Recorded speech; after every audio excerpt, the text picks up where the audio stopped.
जी नाज़रीन, ये है काली गाजर जिससे बनती है कांजी की रेसिपी।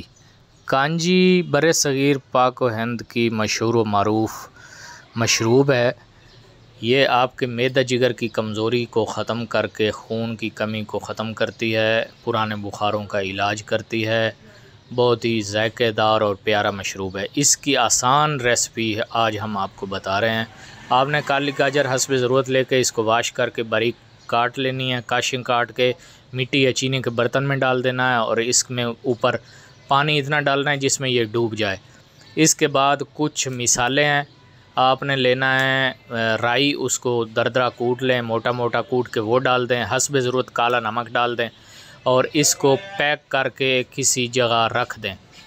5 से 7 दिन के बाद इसको खोलें, इसको हिला के इस्तेमाल करें। 2 काशें खाएं, ऊपर से पानी पिएं 1 प्याला।